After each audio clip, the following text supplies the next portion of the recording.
The Free Thinker Show. Ignite your mind, challenge the norm. Ever find yourself like scrolling through the tech news and you get this like little chill, like, okay, is anyone else kind of worried about a robot uprising? Because I'm reading about this billionaire, right? At a conference. And it's not Elon, by the way. It's someone just as, well, let's just say they've got resources and they're talking about building 3 billion robots. Like that's not just some sci-fi movie anymore. Yeah, no, it's definitely getting into, like you said, kind of unsettling territory, especially when you hear that these robots are supposed to be better than us at, well, being us. Exactly. Like, are we talking about like a total system reboot here? Not just how we work, but maybe what work even is in a few years? Should we be like dusting off our resumes or investing in robot repair manuals? I'm kind of feeling like a good mix of both, honestly. Curiosity, caution, the whole bit. See, AI right now, it's a lot like that dot-com bubble back in the day. Lots of hype. Some companies, yeah, maybe their valuations are a little inflated. But underneath all that, the tech itself, it is a big deal. Okay, but how do we tell the difference, right, between what's actually revolutionary and what I'm going to call AI snake oil? Because for the average person listening, it's easy to feel lost in all the noise. It's true. And honestly, that's why even just getting a little bit of a grasp on AI is so important now. It's not about becoming a coding whiz overnight, but more about being able to spot where this stuff can actually make what you're already doing better. Okay, so like give us an example. How could someone listening to this actually use AI in their job today? Think about anything that feels repetitive or involves sifting through tons of data, generating reports, summarizing big documents, even just drafting emails. There are AI tools for all of that, and they can genuinely make you way more productive.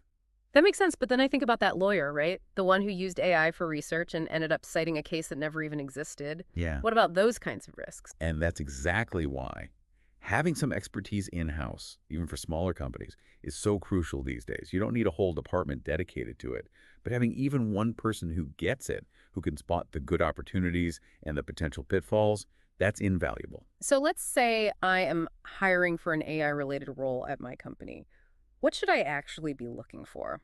Because it's easy to get dazzled by buzzwords. Absolutely. Buzzwords are a dime a dozen. Look at Yeah. what they've actually built, the projects they've worked on.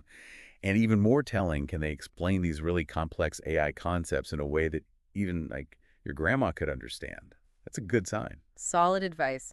And speaking of understanding the future, let's talk about our kids for a sec. How do we even begin to prepare them for a world where AI is as normal as, like, using a smartphone is now? It all comes down to adaptability. Yeah. We've got to ditch that old school mentality of learn this one thing and you're set for life, you know? Encourage curiosity. Make lifelong learning seem cool. The future belongs to the people who can roll with the punches, pick up new skills fast, and work with machines, not just be afraid of them. So we're talking less about teaching them to code and more about teaching them how to learn, period. Exactly. Being able to adapt is way more valuable than knowing any specific tech skill, because who knows if that skill will even be relevant in a few years. Okay, see, that's a little unsettling though, right? The idea that what we teach our kids now might be totally obsolete by the time they graduate. It's a different world for sure, but I wouldn't say it's a bad thing. It just means we got to prioritize differently. Less memorizing facts, more critical thinking, problem solving, that whole creative mindset.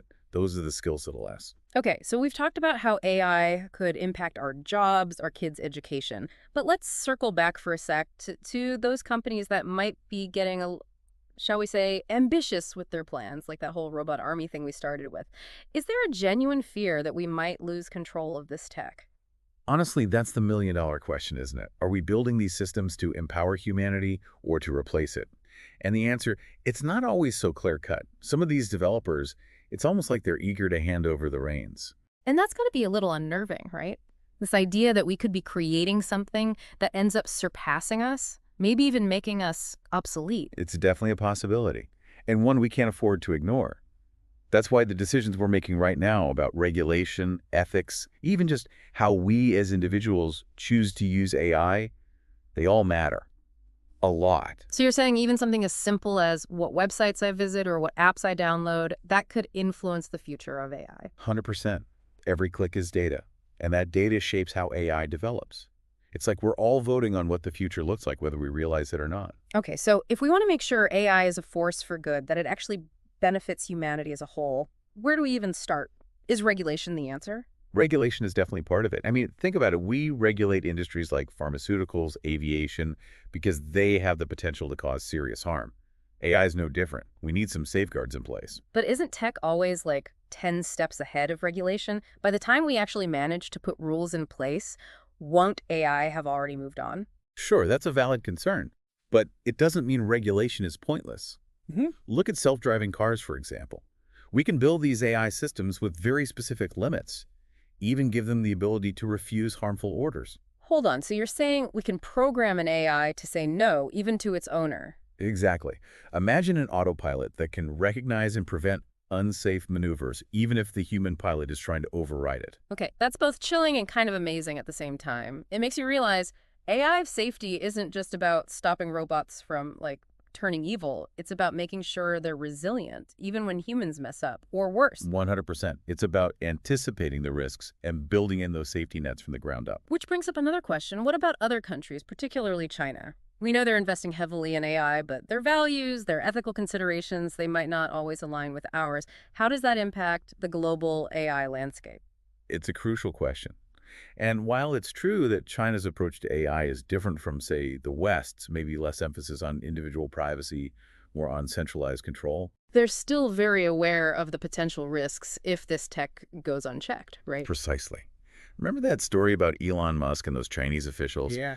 Apparently, when he pointed out that a superintelligent AI wouldn't necessarily be loyal to the Communist Party, they went dead silent. Oh, yeah. That story still gives me chills. It just goes to show even with different ideologies, different approaches, different countries can still find common ground when they all have something to lose. So we might actually find some common ground with China and really the rest of the world when it comes to making sure AI doesn't, go Skynet on us, even if we don't always agree on how to get there. It's like a shared risk kind of thing, you know? Yeah. Like how countries with totally different values can still agree on not blowing each other up with nukes, because the alternative is just unthinkable. Yeah. That level of danger with AI, that might be what brings everyone to the table, hopefully. Okay, see, that's surprisingly optimistic. I was bracing myself for the whole AI arms race doom and gloom scenario. I mean, it's not all sunshine and rainbows, right? Figuring out international rules for something as fast-moving as AI, that's going to be tough. Oh. But the good news is the conversation is happening. Maybe more behind closed doors than not, but it's there. So, like, actual serious discussions about AI safety and regulation, that's going on right now, behind the scenes. Oh, yeah. And I'm talking about the same experts who are waving their arms in public. They're also advising governments, those big international organizations, the whole 9 yards. They get how high the stakes are, so they're trying to set up some ground rules, like a global AI rulebook. Wow. Okay, so let's just say, hypothetically, we dodged the robot apocalypse bullet, right? Yeah. Figure out this whole AI thing. Paint me a picture of a positive future with this tech. I need some hope over here. Imagine, like, AI helping us solve those huge problems humanity's always struggled with. Instead of replacing doctors, what if AI helps them develop personalized treatments for stuff like cancer? Better outcomes, maybe even cures, who knows? That would be amazing. Right. Or picture this. AI making those renewable energy grids crazy efficient, so suddenly it's cheaper and easier to go green. Yep. Climate change, boom, tackled. Okay, I'm seeing the potential here.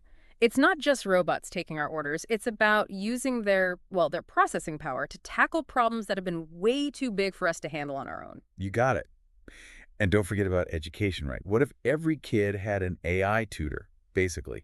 Something that tailors their lessons to how they learn best, figures out their strengths and weaknesses. That could be huge. It's like those kids who don't thrive in a normal classroom, the square pegs and the round holes. AI could actually make things fairer for them. That's kind of beautiful. Exactly. That's AI used for good right there. Not just automation, but actually making us better in a way, helping us achieve things we never could before. It's refreshing to hear that because honestly, it's easy to get sucked into the fear-mongering side of things. I get it. Caution is wise. But being scared all the time, that just freezes us up. We got to be cautiously optimistic with AI, acknowledge the risks for sure, but also get excited about the doors this could open. Because there are a lot of doors. Okay, all this talk of opportunity, a brighter future, it's great. But what about the folks listening who are worried about losing their jobs to robots?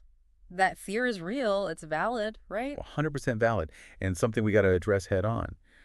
But it's not as straightforward as robots just like stealing all our jobs and calling it a day. There's more nuance to it. Okay, so not as simple as the robots are taking over. Right. Think of it this way. A lot of jobs will probably change, evolve, rather than just vanish. Like take graphic designers. AI can spit out images in seconds now.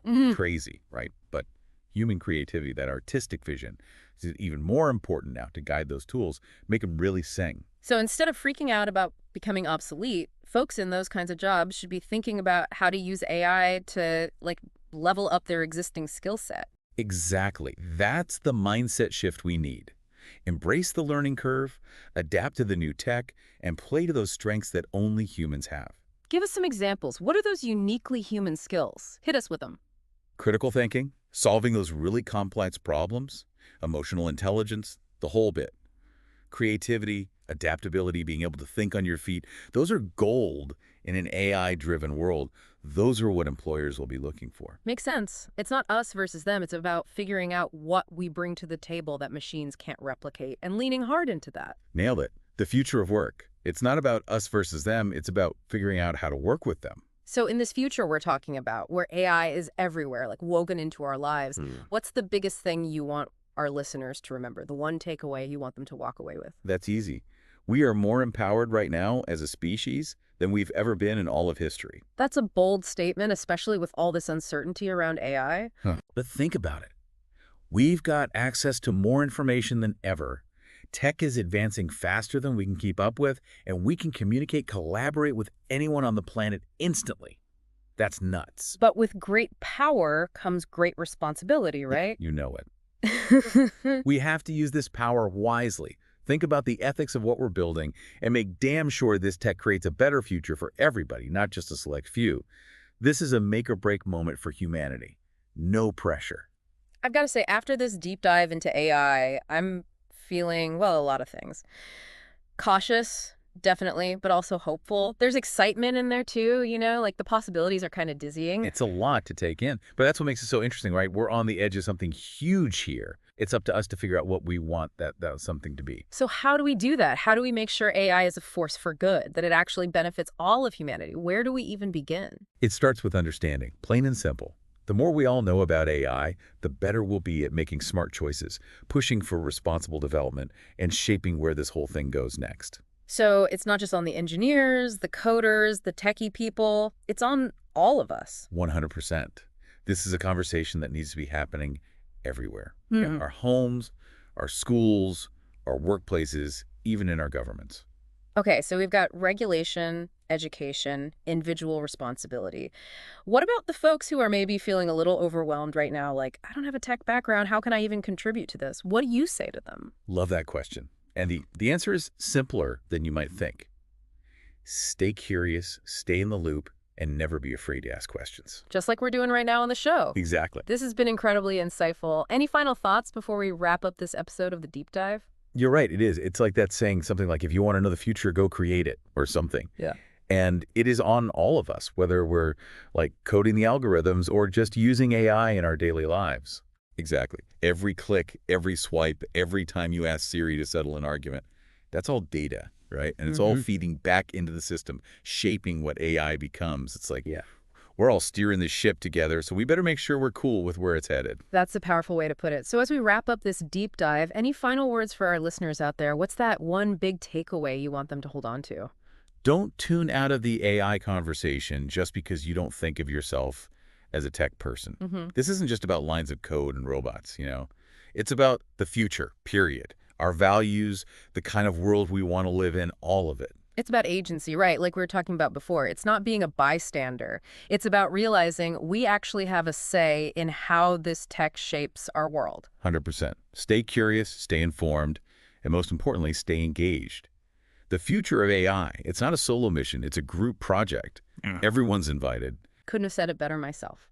And on that note, a huge thank you to our expert for being our guide on this incredible deep dive into the world of AI. It's been, honestly, eye-opening, thought-provoking, dare I say, kind of inspiring. Hey, the pleasure was all mine. And to all of you listening, thank you for joining us on this journey. Remember, the future isn't set in stone. It's something we're building together. Until next time, keep exploring, keep questioning, and keep diving deep. This is The Deep Dive, signing off.